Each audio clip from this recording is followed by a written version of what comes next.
participaciones, porque también nos preguntábamos, ay, es que ¿por qué no participan? Pero pues ya vimos tal vez por qué. Pero no se preocupen, todo está bien.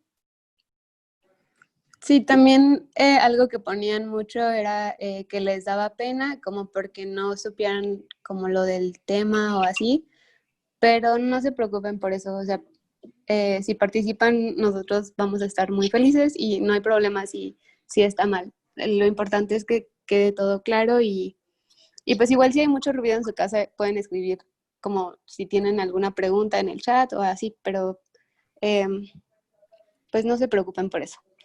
Entonces, ahorita ya vamos a empezar el módulo de bacterias que causan enfermedades sistémicas y el día de hoy solo vamos a ver Brucella y Leptospira, me parece.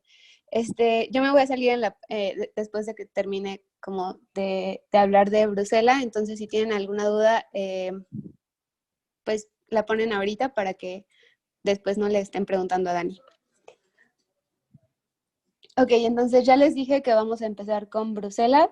Esta bacteria va a ser causante de una zoonosis. Esto ya lo vimos como en otras clases, pero se refiere a que va a ser una bacteria que se transmite por el contacto con animales, ya sea como contacto directo o al ingerirlos.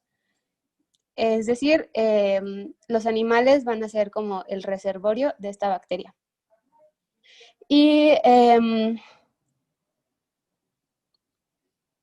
va a causar como tal la brucelosis o, bueno, esta tiene nombres distintos. Se le llama también fiebre ondulante por el patrón que va a causar la fiebre, bueno, con el que va a cursar la fiebre. También se le llama fiebre mediterránea porque el Mediterráneo es una zona endémica de esta bacteria o fiebre de Malta y tiene realmente muchos nombres como, bueno, ahorita se llama Brucella por un hombre que describió el microorganismo que se llamaba Sir David Bruce, pero también ha sido llamada como enfermedad de Bank porque Bernard Bank describió también el microorganismo. Entonces, pero quédense con Brucella y qué causa brucelosis. Y bueno, en cuanto a la epidemiología, como ya les mencionaba, el Mediterráneo es un área endémica, pero hay otros países como el Medio Oriente.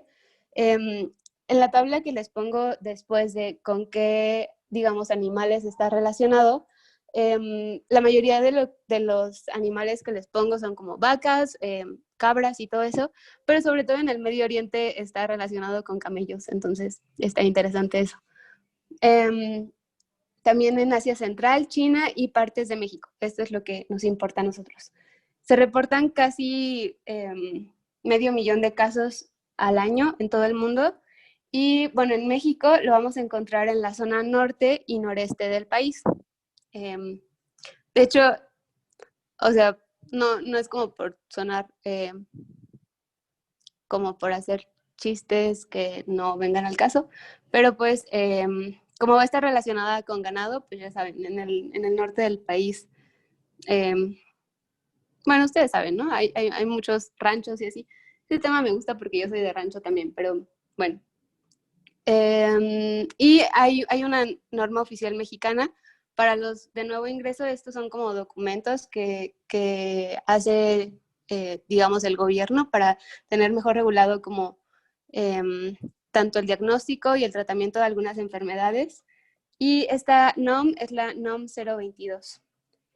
Y en la tabla que les pongo ahí, pues solo para que vean como la incidencia que se reporta en México, esta es de 25.66 casos por cada 100,000 habitantes. Y, por ejemplo, en Estados Unidos se reportan de 100 a 200 casos al año, pero lo describen como que se producen porque, como por la importación de alimentos no pasteurizados de México, y pues ya saben, como siempre echándonos la bolita de los problemas. Y bueno, la mayoría de los casos van a ser presentados, bueno, causados por Bordetella melitensis. Y aquí les pongo un mapa de México que creo que fue actualizado, ahí dice, en junio del 2020, en el que se ve que como tal solo tenemos 2 estados libres de Bruselas, pero en los estados como que están en naranja son en los que todavía se está controlando. Y bueno, si vemos es como sobre todo en el norte, o sea, en el sur igual se ve como que no está, o sea, no todos los estados ya tienen erradicada, pero sobre todo en el norte no vemos como muchos estados que ya la hayan erradicado o que estén libres de brucela. Y bueno, ya les decía al inicio que esta enfermedad es una zoonosis y hay varias especies y también les dije que la principal que causa como alguna enfermedad en el humano es Brucella melitensis, pero también se ha asociado la enfermedad con Brucella suis. No, perdón, canis. Y entonces cada una se va a encontrar como en especies diferentes. La Brucella melitensis se encuentra, perdón por la mala calidad de la tabla, pero esta me gustó y, y no encontré como otra con mejor calidad, pero igual si no se ve bien, les vamos a pasar la presentación después. Bueno, esta melitensis se va a encontrar sobre todo en cabras y en ganado bovino, bueno, vacuno, las vacas. Y, por ejemplo, Brucella canis, que les decía que es la otra que se asocia más también como a la enfermedad, se encuentra en perros, coyotes y lobos. Como vemos las demás, generalmente pues es como en animales de granja, eh, como vacas, cerdos, ovejas, eh, pero bueno, ya les mencionaba que en Medio Oriente también se relaciona con camellos. Y bueno, la brucela va a tener una predilección por la infección de órganos ricos en eritrol. Este eritrol es un azúcar que van a metabolizar en lugar de metabolizar la glucosa. Pero es importante que esto solo pasa en los humanos, en los animales, perdón, que son los reservorios. Y estos tejidos ricos en eritrol son las mamas, útero, placenta y el epidídimo. Por eso vemos que si bien en ellos no causa como la enfermedad que nos causa a nosotros como humanos, sí puede llegar a provocar abortos o esterilidad. Entonces, pues también es una bacteria que estudian mucho pues, los veterinarios por esa parte. O sea, porque no les causa el cuadro, pero sí pueden llegar a presentar abortos. Y, por ejemplo, los abortos en el ser humano causados por Bruselas son muy, muy raros, pero sí se han llegado a reportar. Y de estos animales van a eliminar la Brucela a través de la leche, de la orina y de los productos de alumbramiento, como la placenta y eso. De hecho, en el Murray viene un caso clínico de no sé, de una mujer que le diagnostican Brucela y se dice que la contrajo porque estuvo como manipulando una placenta de cabra. Entonces, todo eso hay que preguntarlo bien en la historia clínica. Y bueno, en cuanto a la transmisión, como ya les decía, al ser eliminada por leche, orina y productos de alumbramiento, nosotros la vamos a contraer a través de, uno, el consumo de leche no pasteurizada u otros productos lácteos, sobre todo pues se asocian con el queso de cabra. Veía como algunas mnemotecnias de un doctor de Estados Unidos que decía que él sobre todo les pregunta a sus pacientes qué tanto queso de cabra mexicano comió. Entonces, pues, si los ayuda a recordar eso, es un muy mal chiste, pero bueno. Y también se puede transmitir a través de el contacto directo, como ya les mencionaba, esta mujer que tuvo contacto con, bueno, que estuvo manipulando una placenta de cabra.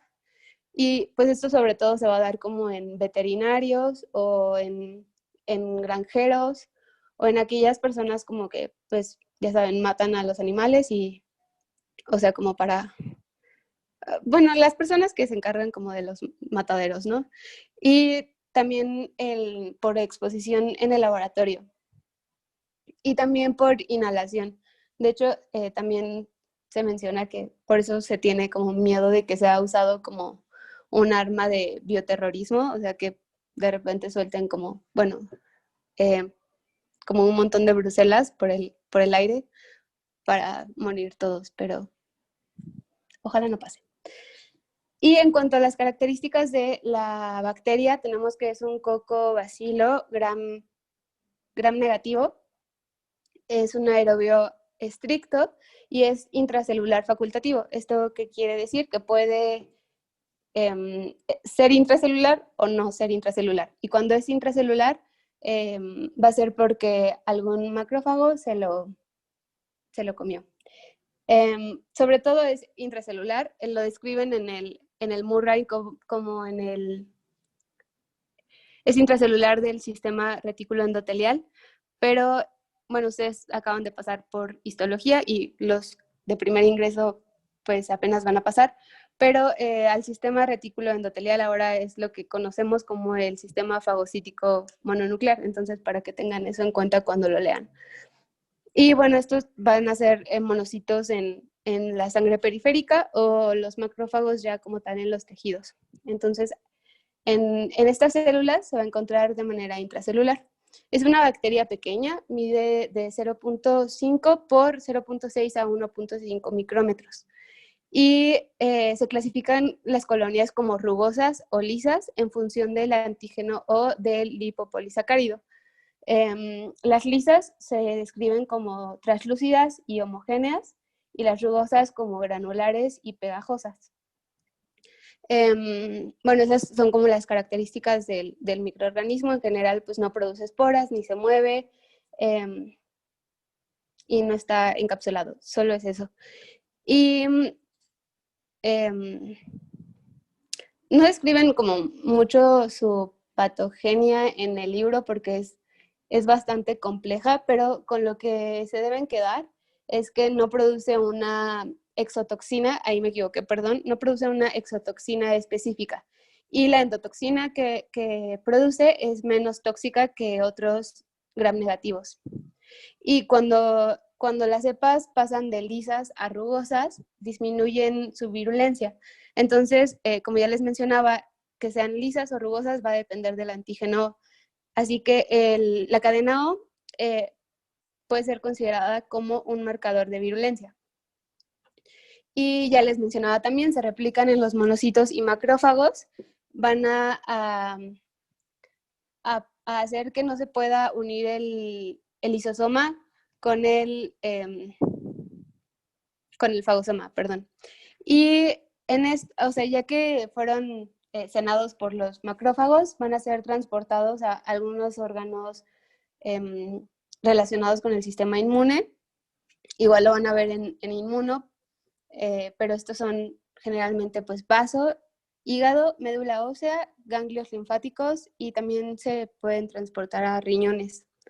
En estos, dependiendo del tiempo en el que, digamos, sean diagnosticados y tratados, pueden llegar a formar granulomas, que, bueno, si han estado entrando a las clases, describí como mejor el mecanismo de la formación de granulomas cuando vimos tuberculosis, pero bueno, es algo similar. Y esta diapositiva me la robé para, para explicarles mejor esto.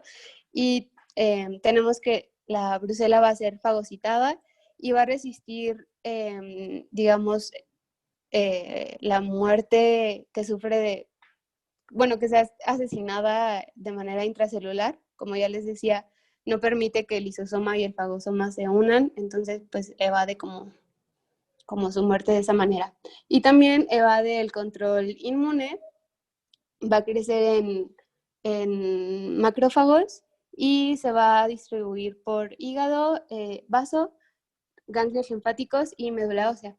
Y con esto va a dar la infección que pues, nos va a dar nuestro cuadro clínico. Y bueno, se forman granulomas y sobre todo va a haber una respuesta de linfocitos TH1 por esta infección. Y como ya les decía, la enfermedad que causa la brucela pues es brucelosis, y esta tiene un periodo de incubación de 2 a 4 semanas. Como vemos, este periodo de incubación es mucho más largo que otras bacterias que hemos estado viendo.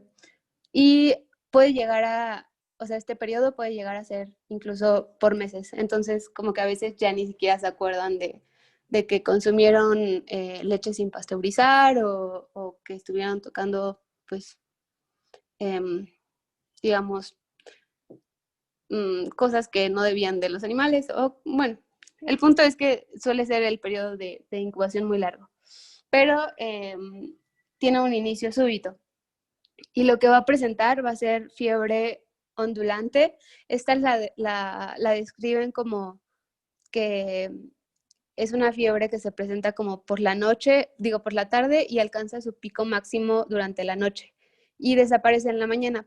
Pero bueno, les puse ahí una grafiquita donde describen más o menos cómo se presenta, y pues es como por picos, de que sube y baja, y o sea, cada vez va siendo como el pico va siendo cada vez más alto, pero después comienza a descender. O sea, si ven, es como una ondulación.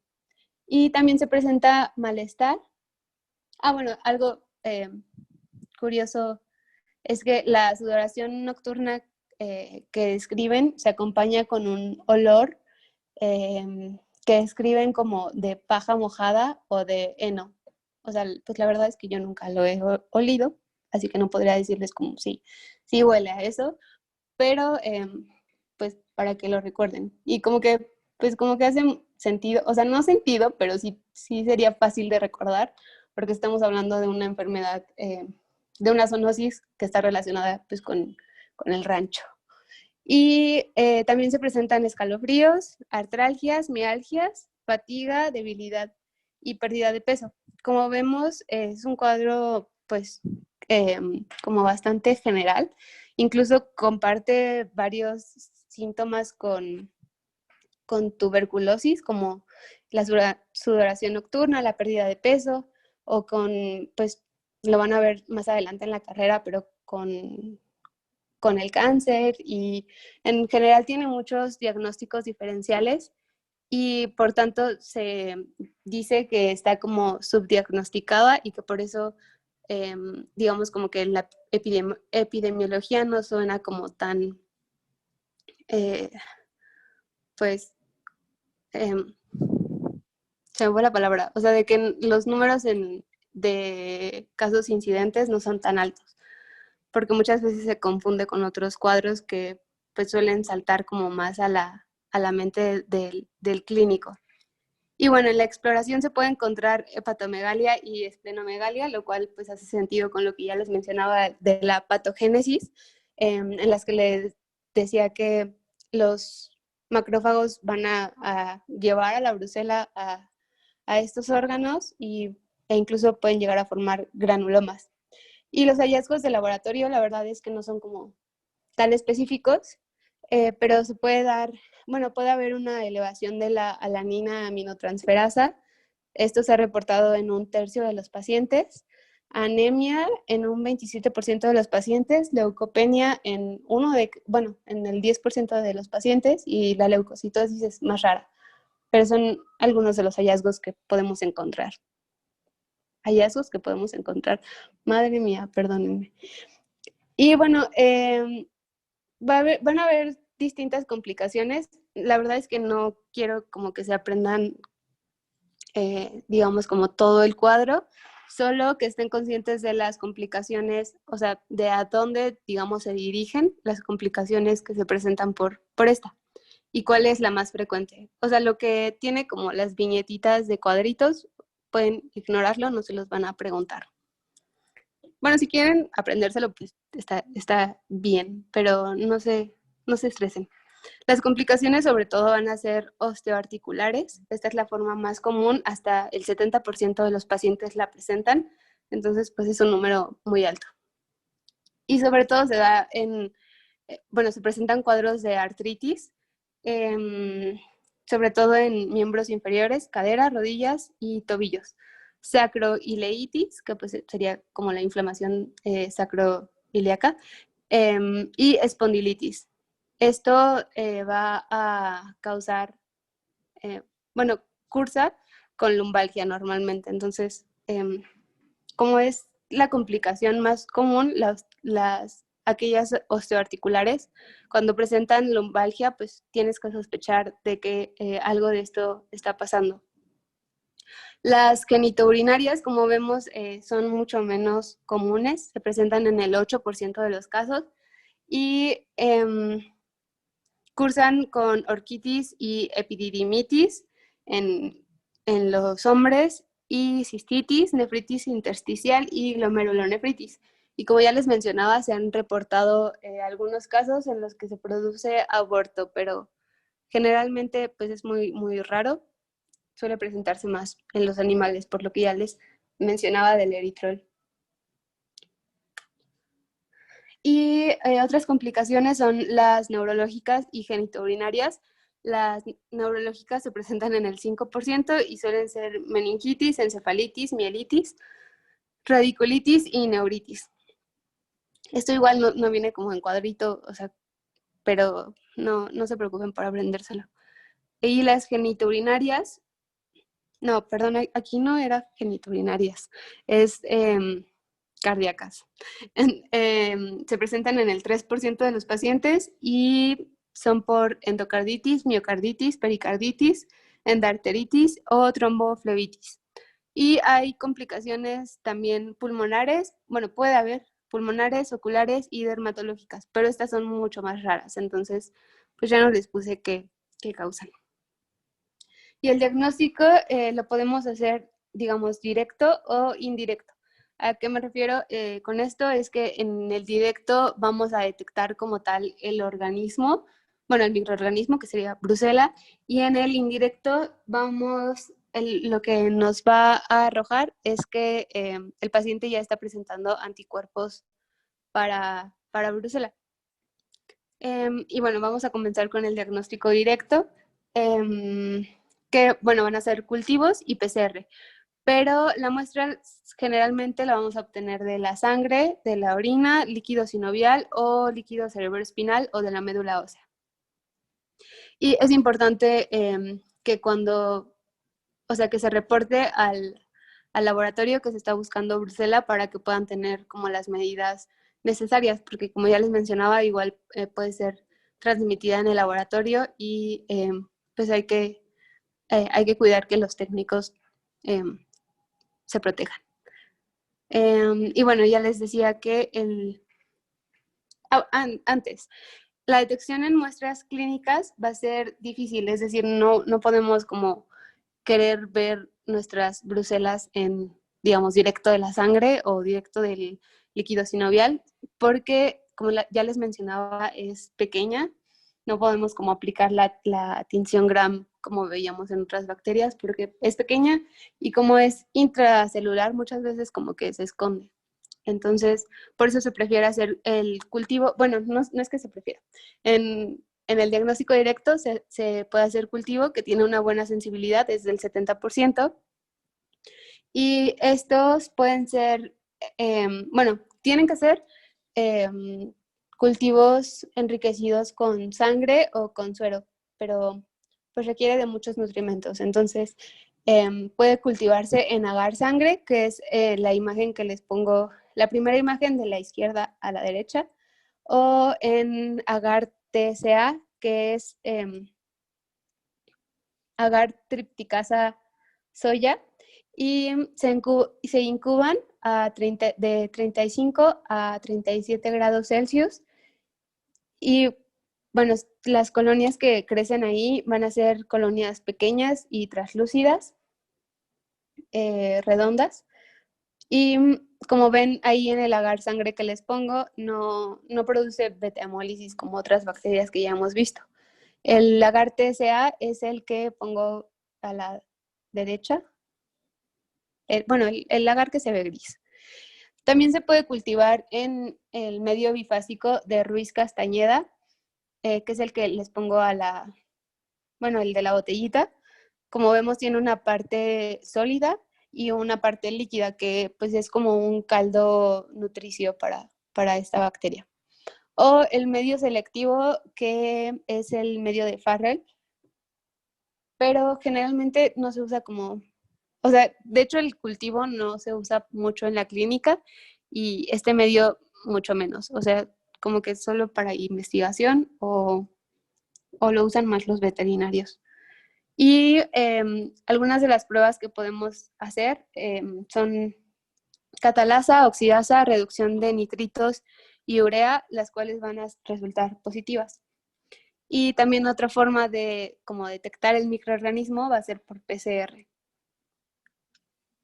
Y en cuanto al diagnóstico indirecto que les mencionaba, en el que vamos a encontrar como tal los anticuerpos en el suero del paciente, se suelen comenzar con rosa de Bengala, que es la imagen que les pongo a la derecha.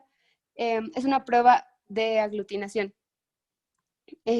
Como ven en las dos imágenes, pues se ve como una gotita rosa y la positiva es aquella en la que se presenta aglutinación, es decir, en la que se ven como grumitos, como puntitos como más densos.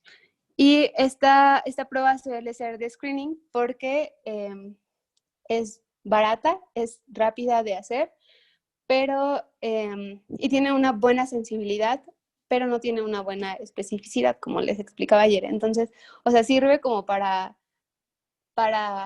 tomar, digamos, de una población que podría pensarse que tiene brucela, tanto a a la mayor parte de enfermos, pero igual va a detectar como enfermos a personas que no lo están. Entonces, por eso se debe hacer otras pruebas. En la norma que les mencionaba, la NOM 00022, recomienda que se haga rosa de Bengala como al principio, y si sale positiva, ya haces la aglutinación estándar, que abrevian como SAT, y la aglutinación en presencia de 2-mercaptoetanol o 2-ME, que es un agente reductor. Y estos dos que les mencioné al último se van a realizar al mismo tiempo, y a partir de como el resultado que se obtengan de las dos, se va a dar, se van a interpretar los resultados de si es como probable o no que tenga brucela. Pero también el diagnóstico indirecto se puede realizar por ELISA, en el que los títulos deben ser mayores a 1,160. Esto se supone que como en la población en la población en la que vive en zonas endémicas de Bruselas, como nuestro país en las regiones nortes, este número debe ser mayor a 1,320, pero en general está bien aceptado que sea 1,160. Y bueno, en pacientes con infección complicada o infección crónica, se recomienda el 2M, ME, que les comentaba, y también otras pruebas como Brucella CAP, en el que, que consiste en inmunocaptura, aglutinación, y el CUMS directo. Pero quédense con lo que les dije antes. Estas dos creo que ni siquiera las mencionan en las clases. Pero bueno. Y aquí, esta tabla es de la NOM que les comentaba, en el que vemos que primero realizan la prueba de rosa de Bengala, y si sale positivo, ya realizan la prueba de SAT y la de 2M, esto al mismo tiempo. Si salen las tres negativas, pues obviamente no tiene brucela. Si sale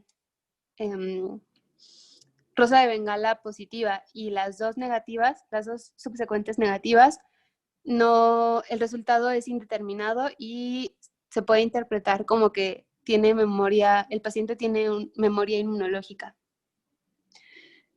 Olvidaba decirles que el resultado de SAT es positivo a partir de 1,80. Cuando el rosa de Bengala resultó positivo y el SAT negativo y el 2M negativo, el resultado igual es indeterminado y se puede interpretar como un paciente saliendo de la infección en curso.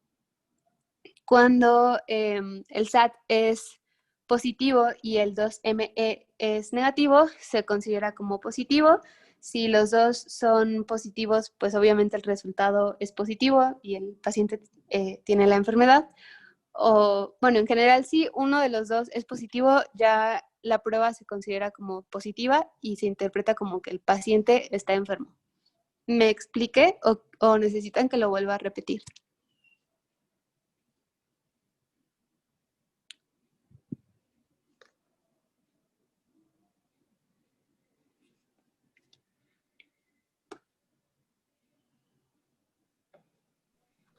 Ok. Prácticamente, si tus 3 pruebas salen negativas, el paciente no está enfermo. Y de hecho, si la rosa de Bengala sale negativa, pues muy pocas veces se hacen los otros 2. Porque ya les dije, el primero que se hace es el rosa de Bengala como para detectar a aquellos pacientes que sí pueden estar enfermos. Bueno, en los siguientes casos, el rosa de Bengala es positivo y se realizan los otros 2.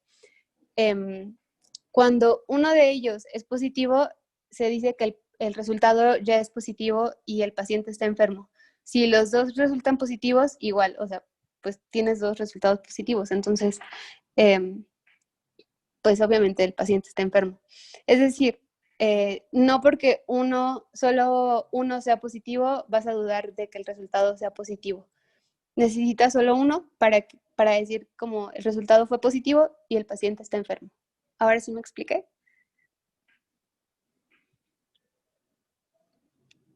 Ok. Y ahora vamos a seguir con el tratamiento. Eh, este, la norma sugiere 3 esquemas. El esquema A, B y C. El esquema A consiste en doxiciclina, que es una pues, tetraciclina, y las tetraciclinas en general tienen una buena respuesta para la brucelosis, y se va a acompañar de streptomicina. Este esquema va a ser de 100 miligramos. Bueno, la doxiciclina se va a dar 100 miligramos de forma oral cada 12 horas y la streptomicina es intramuscular, 1 gramo al día. Y la doxiciclina se da por 6 semanas, la streptomicina por 2 a 3 semanas. La verdad es que no deben aprenderse las dosis y el esquema solo es como para mencionarlo, por eso no los pongo en la diapositiva, o sea, no se los van a preguntar.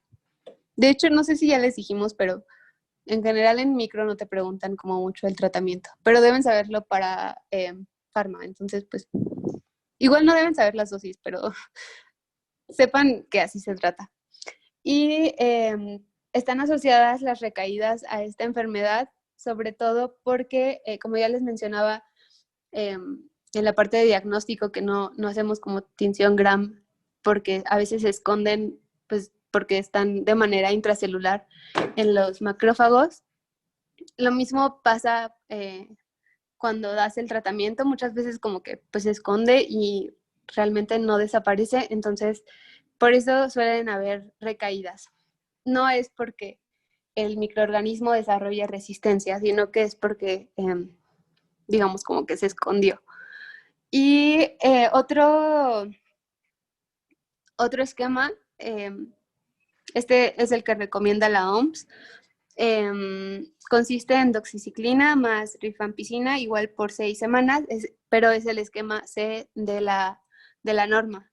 Y el esquema B consiste en trimetoprim, porque, bueno, ¿alguien sabe por qué no les damos doxiciclina a las embarazadas y a los niños menores de 8 años?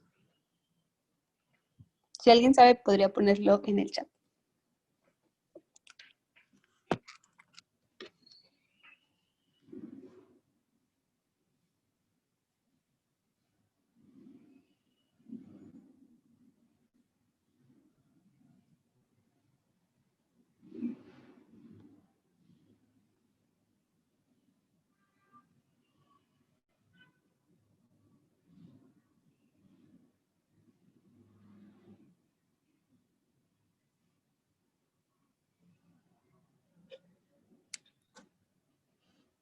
Bueno, creo que nadie, pero esta vez no les voy a decir. Ustedes van a ir a buscarlo después de la clase. Les va a servir para Parma.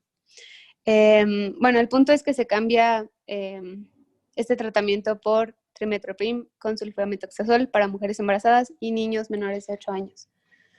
Y ya por último, les pongo como esta tablita comparativa de como tal la brucelosis en animales y en humanos. Por ejemplo, en los signos, bueno, las manifestaciones clínicas, como ya les mencioné, en humanos consiste en la fiebre ondulante y complicaciones osteoarticulares y esplenomegalia, patomegalia y signos neurológicos.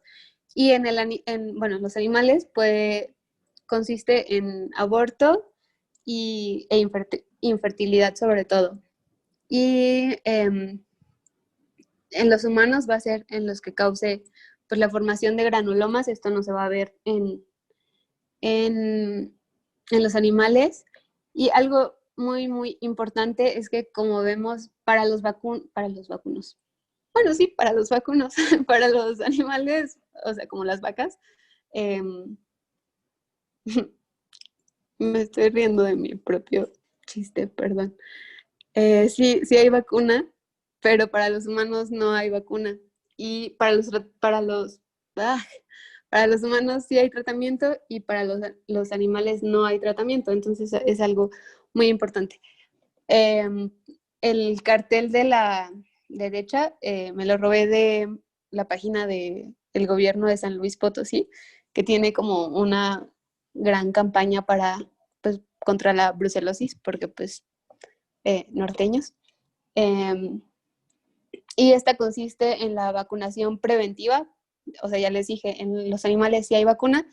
En la vacunación preventiva en los animales, en las instalaciones limpias, la precaución en el manejo pues tanto de la leche como de los productos de alumbramiento y en el control de los alimentos, es decir, pasteurizar la leche y pues en general los productos lácteos. Y pues sí, esas son las medidas de control. Y como ya les mencioné en un inicio, me voy a ir ahorita, entonces si tienen alguna duda, sería bueno que lo dijeran ahorita. ¿Tienen alguna duda o quieren que les repita algo? ¿O está todo bien?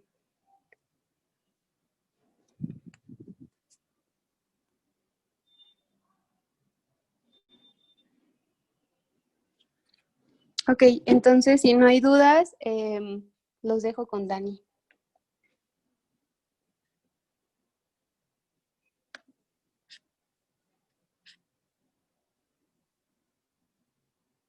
Bye.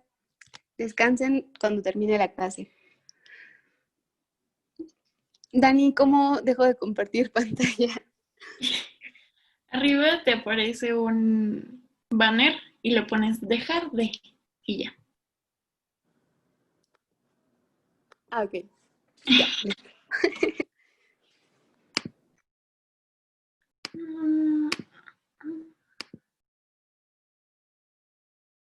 Bueno, chicos, empecemos ahora con leptospira. Bueno, como tal, lo que deben de saber aquí es que las especies de leptospira se dividen en patógenas y en no patógenas. Y pues como tal, la patógena o la que nos interesaría a nosotros es Leptospira interrogans. Pero pues también deberían de saber que existe la no patógena que se llama Leptospira biflexa. Y pues ya, eso es todo por esta diapositiva. Como tal, todas estas pues digamos, enfermedades sistémicas se asocian bastante a zoonosis y pues esta no es la excepción. Se dice que las leptospiras son gram negativas, pero debido a que son tan pequeñas, porque vean cuánto miden, o sea, literal miden 0.1 por 6 a 20 micras, imaginen qué tan pequeña debe estar, en muchas ocasiones no se llegan a teñir muy bien con pues con las tinciones Gram. Entonces, muchas veces se utilizan sobre todo métodos diagnósticos como más, digamos, específicos, como son los anticuerpos.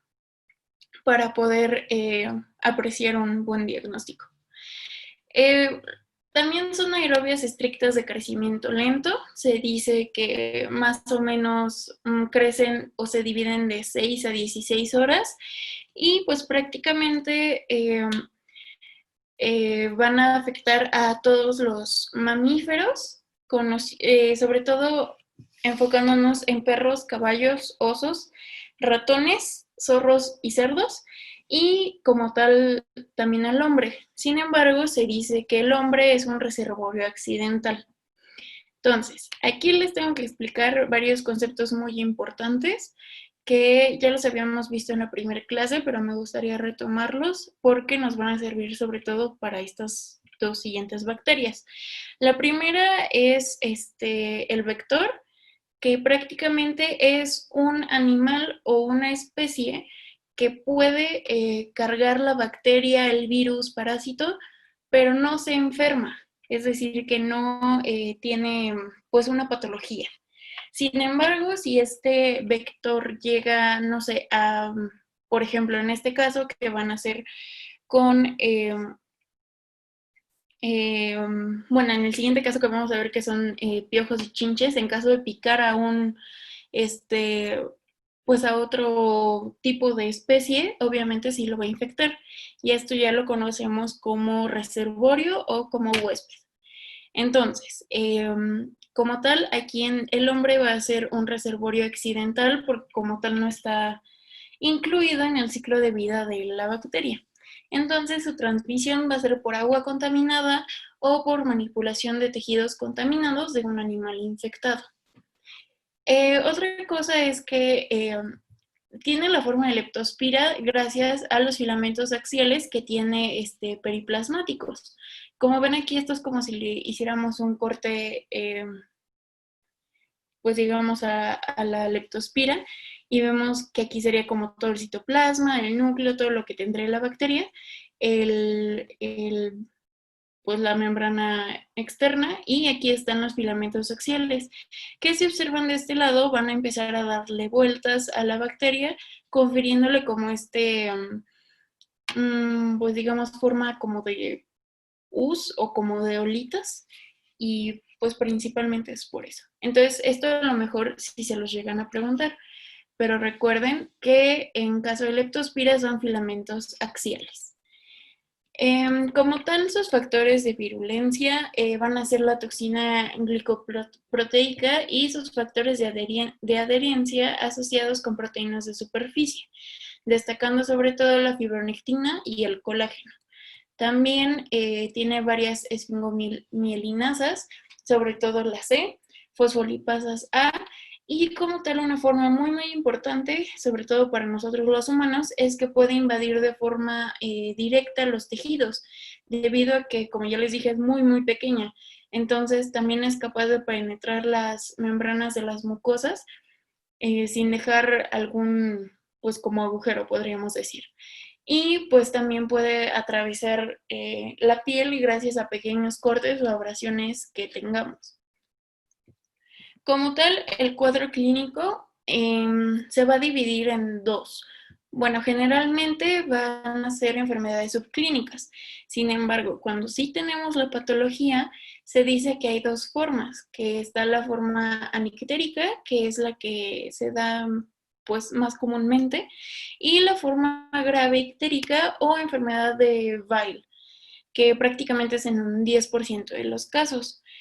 Como tal, la enfermedad de Weil sí puede llegar a ser mortal, como lo veremos más adelante, sobre todo por los órganos que afecta, y pues la tasa de mortalidad entra como de 5 a un 40%, entonces también es bastante importante que sepan esto. Como tal, en estas formas donde sí tenemos la patología, se llegan a describir dos fases. La primera es la fase aguda, que prácticamente es la que se presenta tras la incubación de la leptospira. Prácticamente esta fase va a durar entre 2 a 20 días y vamos a tener como lo que podría llamarse una fase septicémica aguda, ya que tenemos una fiebre súbita que llega hasta los 40 grados, Tenemos cefalea, escalofríos, temblor, mialgias y afectación conjuntival. Esto es súper importante porque también nos va a orientar mucho el diagnóstico. Se pueden presentar ya sea hemorragias conjuntivales o simplemente irritaciones conjuntivales, aunado a la ictericia. También, pues, nuestros pacientes, al estar diseminada la leptospira, pues va a haber dolor abdominal, náuseas, vómitos, diarrea, y en algunos casos se llegan a dar tos y faringitis. Entonces, aquí otra cosa muy, muy importante. Para realizar el diagnóstico podemos tomar muestras, como veremos más adelante. Sin embargo, las leptospiras, como van a estar en constante migración, podríamos decirlo así, en la fase aguda, es decir, dentro de los primeros 20 días, se van a encontrar en sangre y en líquido cefalorraquídeo. Sin embargo, una vez que pase esta fase aguda, van a dejar de encontrarse, por lo menos en líquido cefalorraquídeo, y en sangre van a existir muy pocas. Entonces, la siguiente va a ser la fase inmune, que va a ser después, obviamente, de la fase aguda, y va a durar generalmente de 4 a 30 días. Y como tal, tiene los mismos signos y síntomas de la fase aguda, pero se le tienden a añadir otros, ya sea cualquiera de estos de la lista o pues todos. Sobre todo la ictericia, insuficiencia renal, que aquí ya hablamos de una gran severidad, arritmias cardíacas, síntomas pulmonares y meningitis aséptica, que es como lo más característico de esta fase inmune, porque pensemos ahorita como en inmunología. Las leptospiras van a estar circulando por sangre durante la fase aguda. Entonces, esto nos va a permitir que nuestras células inmunes las detecten y empiecen a generar anticuerpos o empiecen a generar linfocitos T para contrarrestar obviamente la infección. Entonces, estas inmunoglobinas generalmente o en algunos casos hacen lo que conocemos como reacción cruzada. Esto quiere decir que prácticamente, digamos que reconoce cierta proteína de una bacteria, pero esta proteína tiene la característica especial que es muy similar a alguna proteína que nosotros tenemos en nuestros tejidos, como puede ser como por ejemplo en la fiebre reumática con Piógenes, no sé si recuerdan, donde nos daba obviamente miocarditis porque pasaba esto de la reacción cruzada. Pues prácticamente esto va a pasar aquí. Solamente que esto no va a ser solo en el corazón, sino que va a ir sobre todo a hígado, a riñones, a pulmones, y la meningitis va a ser meramente por la inflamación de las meninges, pero no vamos a encontrar como tal ya leptospiras en las muestras de líquido cefalorraquídeo. Por eso les dije que era muy importante lo de dónde se encontraban las leptospiras. Entonces, también puede haber derrame conjuntival, fotofobia, dolor ocular, mialgias, adenopatías y hepatosplenomegalia. Y en este caso, como ya les dije, las leptospiras migran y se encuentran ya en tejidos y en orina. En orina es sobre todo porque migran como tal al glomérulo del riñón y pues obviamente el riñón las expulsa. Y pues obviamente encontramos abundantes leptospiras en la orina. Y ahora, el síndrome de Weil o de Weil, no sé cómo se pronuncia, generalmente es, digamos que como la fase inmune, pero súper exacerbado. Vamos a tener sobre todo cefalea, fiebres y mialgias repentinas. Hay algunos casos donde se reporta el exantema difuso, que prácticamente es como una roncha roja en alguna parte del cuerpo. Un colapso vascular, sobre todo teniendo en cuenta que nuestros pacientes van a tener trombocitopenia, hemorragia y también miocarditis. También vamos a tener una disfunción renal y la disfunción hepática, que son las causas como más comunes de muerte en el síndrome de Weil, y también una vasculitis extensa.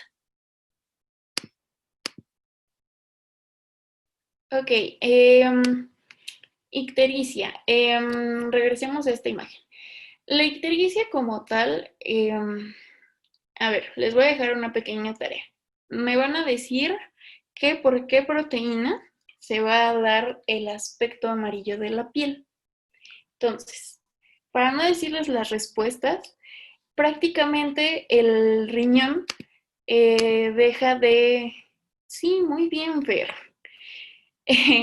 Prácticamente el riñón se va a encargar de filtrar la bilirrubina y pues prácticamente la bilirrubina va a ser un desecho de nuestro metabolismo. Entonces, al estar, digamos que la leptospira, al estar afectando el riñón constantemente, el riñón pierde como tal pues como tal esa posibilidad de poder filtrar la bilirrubina. Entonces la bilirrubina pues se queda estancada en la sangre y nos da generalmente este tono amarillento. Esto generalmente nos va a orientar a, sobre todo a daño renal o incluso a daño hepático, que es donde generalmente se eliminan todas las toxinas o elementos pues que ya no necesitamos de nuestro organismo. Entonces la bilirrubina se presenta, primero que nada, se va a presentar en conjuntivas. Primero en los globos oculares se observan, digamos que en lugar de estar esto rojo, se observa totalmente amarillo. También podemos observarlo en la mucosa de la boca y en la palma de las manos. Que generalmente ahí es cuando nuestro paciente tiene bilirrubina alta, pero no así excesivamente alta. Sin embargo, cuando ya vemos un paciente así completamente amarillento de cualquier parte del cuerpo, ya estamos hablando de un paciente grave con niveles muy, muy altos de bilirrubina. Entonces, a esto se le conoce como ictericia. ¿Sí quedó claro? Va. Ok. Entonces, ajá. La mortalidad del síndrome de Weil se va a asociar sobre todo con el número de las leptospiras y también, pues, de acuerdo a qué tanto daño renal o daño hepático haya hecho. Como tal, aquí les presento un cuadrito que también me lo robé, jaja, que pues prácticamente nos describe el periodo de enfermedad, que es el periodo de incubación de las leptospiras, que es cuando entran a nuestro torrente sanguíneo y prácticamente empiezan de 2 a 20 días. Y en estos días tenemos pues la fase aguda. Generalmente, como ven, las leptospiras obviamente van a estar presentes en sangre porque también se van a multiplicar ahí, en líquido cefalorraquídeo y un poco en orina. Sin embargo, en orina no es como tan significativa hasta la fase de convalescencia o inmunológica. Entonces, para este momento, nuestro sistema inmune apenas está como reconociendo las leptospiras. Entonces, pues obviamente nuestro nivel de anticuerpos van a estar bajos o completamente negativos. Y pues podemos hacer, gracias a las leptospiras presentes en sangre y en líquido cefalorraquídeo, podemos ya hacer un cultivo o incluso una serología. El caso, bueno, la definición de, siempre que vean remia o como por ejemplo bacteremia o viremia, prácticamente es un término que se va a referir a que estas bacterias, virus o microorganismos están diseminados por nuestra sangre. Por lo tanto, tienen acceso a prácticamente todos los órganos de nuestro cuerpo.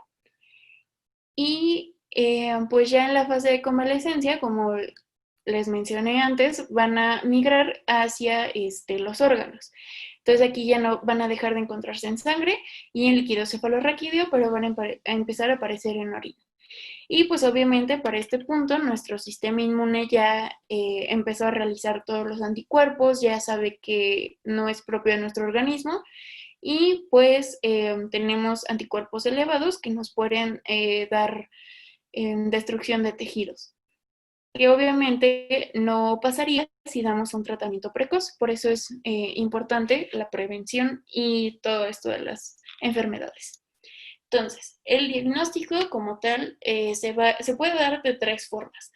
Podemos realizar un cultivo utilizando muestras de sangre y de líquido cefalorraquídeo, o en caso de que estén ya en la fase inmune, de líquidos de dializado o de orina.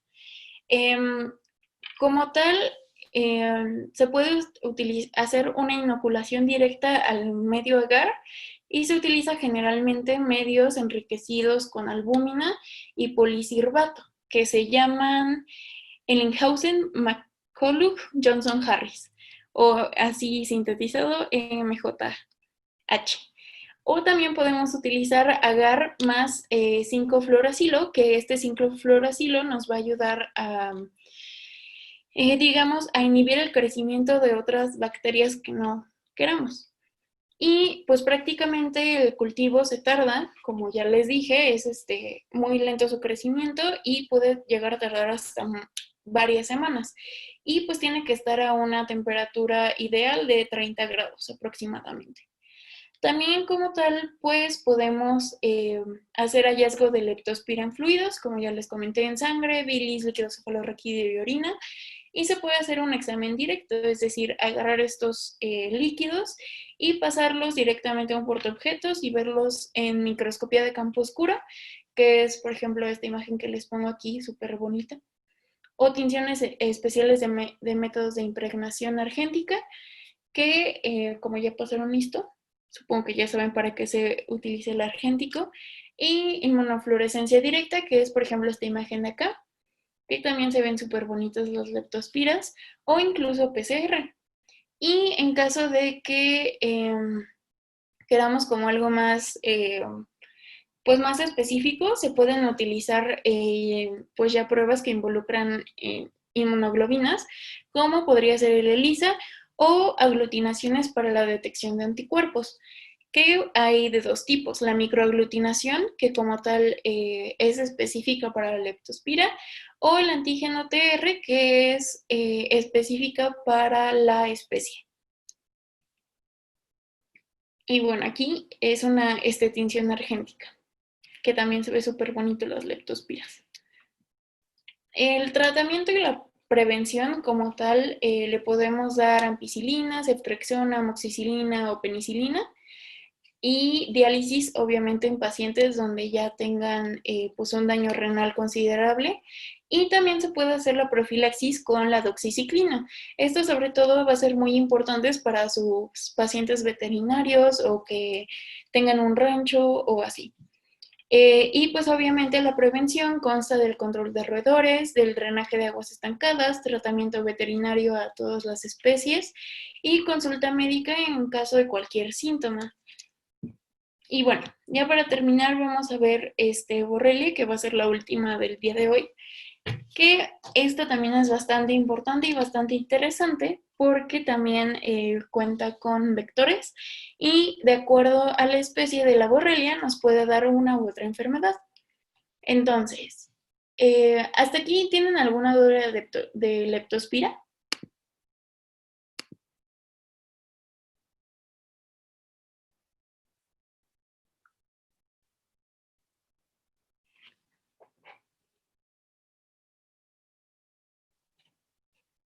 Ok, bueno, sigamos. Entonces, tenemos dos especies de Borrelia, que es Borrelia recurrentis, que nos va a dar la fiebre recurrente.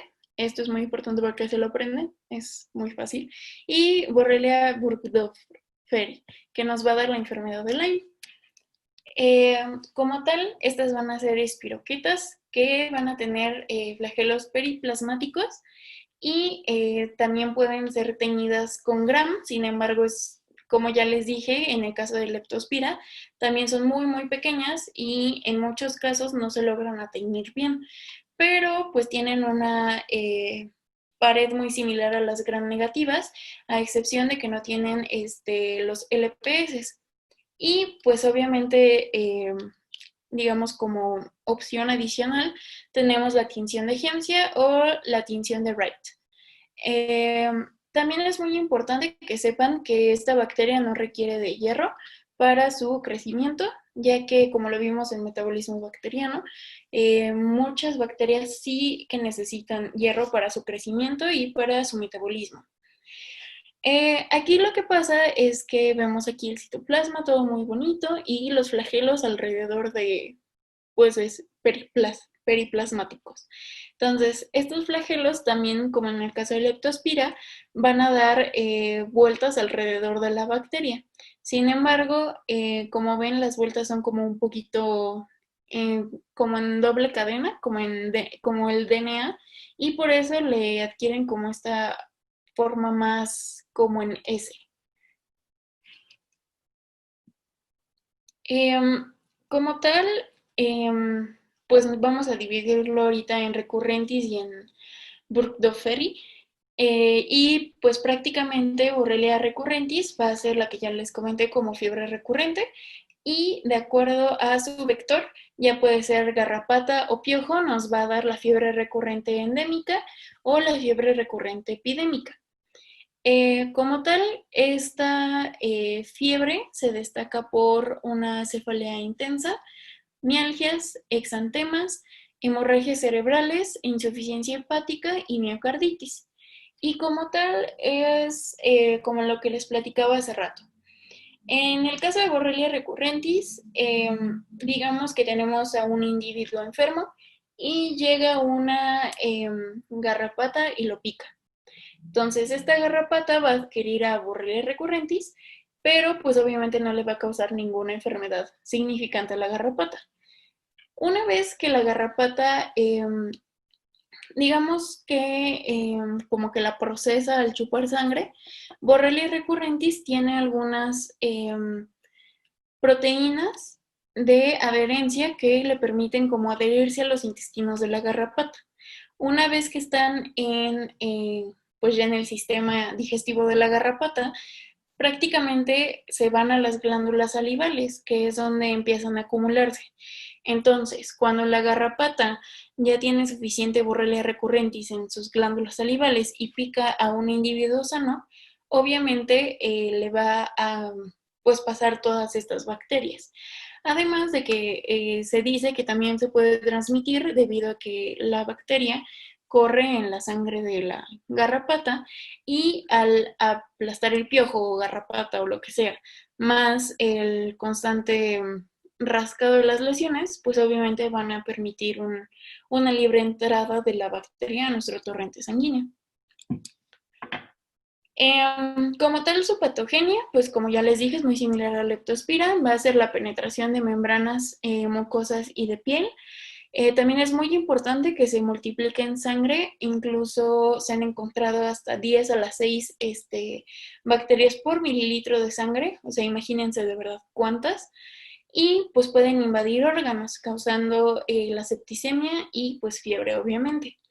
También es muy importante que sepan que tienen cambios antigénicos en las proteínas variables mayores, que van a estar como en su membrana externa, y por lo tanto pues van a evadir la respuesta inmune gracias a los cambios antigénicos que están ocurriendo en las bacterias constantemente. La inmunidad como tal, pues van a ser importantes los anticuerpos que formamos nosotros, más la fijación del complemento para pues evitar esta bacteremia. Y pues como tal, en epidemiología, el único huésped va a ser el humano, y sus vectores van a ser el pedículos humanos, que es el piojo, o garrapatas blandas de la familia de Argacidae. Y sí, en estos casos donde hay vectores, sí se tienen que aprender los vectores. Eh, y es importante que sepan diferenciarlos, porque en muchos exámenes o pues en pruebas que les van a hacer en la facultad, literal les hacen dividir columnas, y es como de elige el vector con su bacteria. Entonces, ojo ahí. Bueno, como tal, Borrelia recurrentis va a ser endémica en África Oriental, Central y en los Andes. Su diagnóstico también va a ser, puede ser directo con el frotis de sangre, que aquí es muy importante, son más visibles durante un episodio febril, y aquí vemos eritrocitos bien bonitos y una borrelia aquí. También se pueden utilizar el cultivo de Kelly, que prácticamente tiene como proteínas enriquecidas para Borrelia, o incluso se pueden hacer serología, pero pues obviamente la disponibilidad no es del 100% por los marcadores antigénicos que se necesitan para realizarla. El tratamiento como tal pues es eliminar las condiciones ambientales favorecedoras de la bacteria, y se puede utilizar tetraciclina o eritromicina en nuestros pacientes. Ojo aquí, esto es muy importante. No pueden darles penicilina porque, ok, sí mata las bacterias y todo, pero al matarlas, digamos que, como ya saben, la penicilina va a romper lo que es la pared celular de la bacteria y puede causar la reacción de Herxheimer o de Herxheimer o de Her, como sea que la encuentren, que prácticamente va a ser causada debido a que van a existir proteínas dentro de la bacteria que al eliminarse su pared salen a torrente sanguíneo, y pues obviamente nuestro sistema inmune responde muy mal ante estas proteínas y nos va a causar hipotensión, náusea, fiebre y leucopenia. Y pues obviamente esta reacción es posiblemente mortal, entonces aguas con sus pacientitos. Después tenemos a Borrelia burgdorferi, que es bastante importante por la enfermedad de Lyme, que en toda su carrera les va a estar persiguiendo y se las van a estar preguntando y demás. Como tal, su vector es Ixodes scapularis o chinchedura, y como tal, pues va a ser la misma transmisión que en la borrelia anterior. Entonces, aquí pues vamos a destacar el cuadro clínico, que va a ser la enfermedad de Lyme, que es una enfermedad sumamente crónica y que no es tan fácil, digamos que diagnosticarla a tiempo. Como tal, vamos a tener pues la picadura de la garrapata, y podemos observar, por ejemplo, un eritema migratorio o bullseye, como se conoce en Estados Unidos, que prácticamente es esta imagen de aquí. Entonces, digamos que es como un tiro al blanco, donde vemos esta mancha chiquita roja que es justo donde estaba la garrapata, y alrededor tenemos como blanquito del mismo tono de la piel de nuestro paciente, y más alrededor, más rojo y más rojo. Entonces, como tal, esa es la primera, pues digamos que alerta que debemos de tener, pero ojo, esta picadura no va a ser patognomónica ni mucho menos de la enfermedad de Lyme. Entonces, sí nos sirve para de tener una sospecha diagnóstica, pero no, no nos sirve para identificarla luego, luego. Ah, bueno, pregunta a ustedes, ¿todos saben lo que es patognomónica? ¿O hay alguien que no sabe y se los explico súper rápido?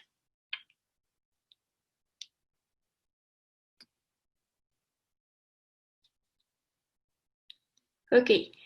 Eh, ok, patognomónico prácticamente se va a referir a un signo o síntoma que es completamente característico de una enfermedad. Es decir,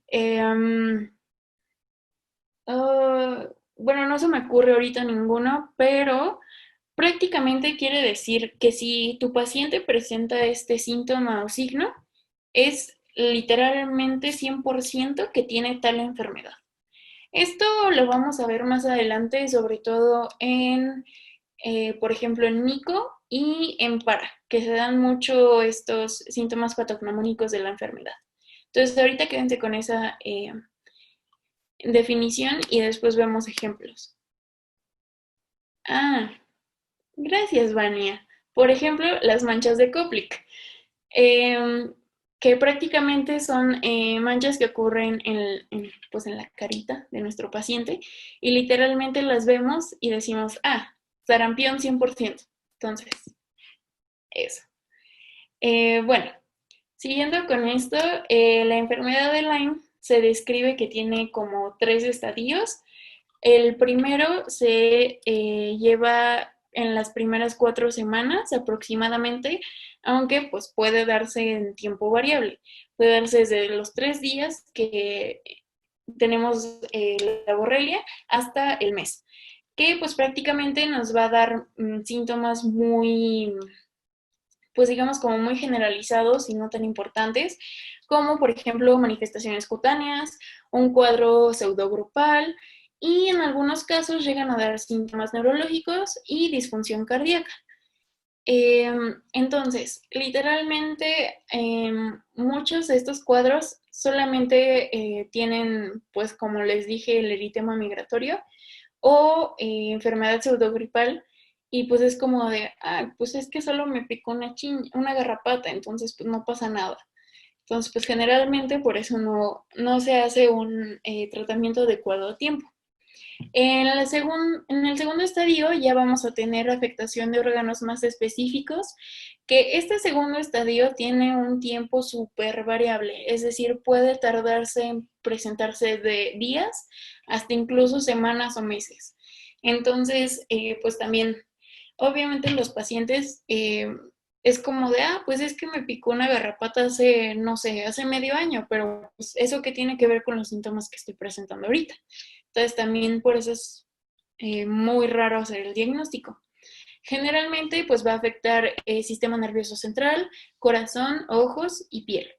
Y después tenemos el estadio 3 que se va a dar de semanas hasta años después de la picadura y nos va a dar artritis que se puede presentar en un 60% de los pacientes, incluso complicaciones neurológicas donde como la más común es la parálisis de nervios faciales y la acrodermitis crónica atrófica, que es esta imagen que les pongo aquí, que prácticamente es un cambio de la coloración en las articulaciones, por ejemplo, en este caso en los nudillos, y pues prácticamente es para toda la vida, ¿no? Del paciente. Entonces, como tal, la fisiopatología va a ser que te pica la garrapata, te pues infesta de borrelias, y, por ejemplo, aquí si alcanzamos a hacer un diagnóstico adecuado y ponemos el antibiótico, deja ya absolutamente de progresar y pues obviamente eliminamos todas las bacterias. Sin embargo, pues no todos los casos son así y pues se empieza a diseminar por todo nuestro organismo, hasta semanas, hasta meses. Entonces, pues aquí, como les dije, se va sobre todo al corazón, a piel, al sistema nervioso central y a las articulaciones, causando pues artritis. Aquí también podríamos poner antibiótico, pero pues obviamente si no se pone, sigue progresando y empieza como tal la encefalopatía de Lyme, que es lo que le decía la parálisis de nervios faciales o la acrodermatitis. Como tal, sus factores de virulencia van a ser sus proteínas de superficie externa modificadas, por lo que va de la respuesta inmune, así como con la anterior bacteria, su gran motilidad por sangre y su unión a proteoglicanos, fibronectina e integrinas en diferentes superficies celulares. Como tal, esto es importante, lo del cultivo se los puse porque Borrelia burgdorferi va a ser un poco distinta a Borrelia recurrentis, porque como les dije, Borrelia recurrentis puede crecer prácticamente en un agar con unas proteínas enriquecidas y ya, pero en este caso, burgdorferi solamente o se han visto reportes que es más fácil o que solamente crece en el medio de Barpur Stommerkelly, que pues prácticamente tiene más, pues cuestiones más químicas y más especializadas para la bacteria.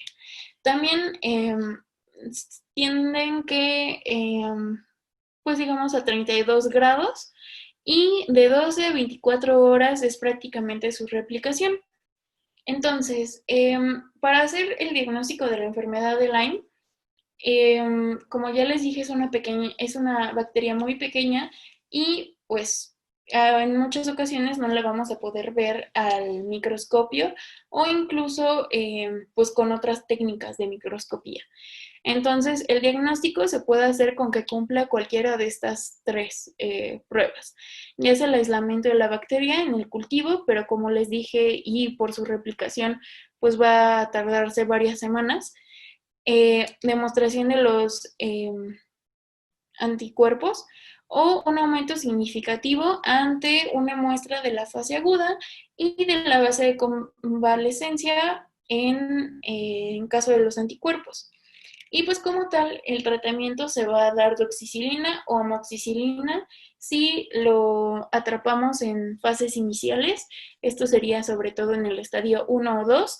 Y en caso de que ya nos presente, por ejemplo, encefalopatía de Lyme o acrodermitis, ya le tendríamos que cambiar el tratamiento a penicilina intravenosa o incluso ceftriaxona. Y pues como tal ya es lo último de Borrelia. ¿Tienen aquí alguna duda, chicos?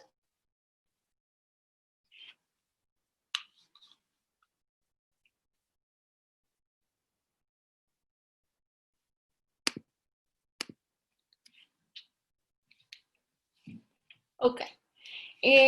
Bueno, y un aviso súper rápido. Para la próxima clase, Vane y yo les queremos poner algunos casos clínicos, sobre todo para repasar todo lo que ya hemos visto. Y si van a hacer todos los temas, entonces prepárense. Obviamente les vamos a ayudar, pero pues también es importante que se vayan como viendo sobre todo este ámbito más clínico y que puedan integrar esto, porque, o sea, de verdad varios compañeros mientras estábamos en micro era como de, ay, ¿y yo para qué quiero aprenderme todo esto de las bacterias? Pues por eso están los casos clínicos. Entonces, pues descansen chicos, intenten leer si pueden, claro. Obviamente no les vamos a pedir que se lo aprendan ni absolutamente nada, pero pues es una gran ayuda, sobre todo por los que ahorita están en segundo. Entonces, lean todo lo que pueden. Ahorita les subo esta presentación, aunque creo que nos falta una bacteria más de sistémicas, pero yo creo que la damos es el próximo sábado antes de los casos clínicos y pues ya nos ponemos a ver qué onda con Bacter. Ok, descansen chicos. Muchas gracias. No hay de qué. Ah, y otra súper rápida. Yo sé que les da pena a veces participar, yo lo sé, y está bien, pero si algo tienen que hacer en esta carrera es empezar a hablar con doctores y que se les quite la pena. Entonces, para los casos clínicos, por favor, lleven todas sus emociones por participar o saquen valentía de donde quieran y obviamente nadie los va a juzgar y esperamos obviamente que varios de ustedes estén mal en sus respuestas, pero pues de eso se trata, porque ahorita no tenemos como pacientes y pues esto es practicar y practicar hasta que sepas qué onda. Y pues mientras practicas, pues no quieres matar a nadie, ¿verdad? Entonces, pues qué mejor que hacerlo aquí. Entonces, nos vemos la próxima clase, chicos. No, no tengan miedo, de verdad no pasa nada. Bye, chicos, nos vemos el sábado.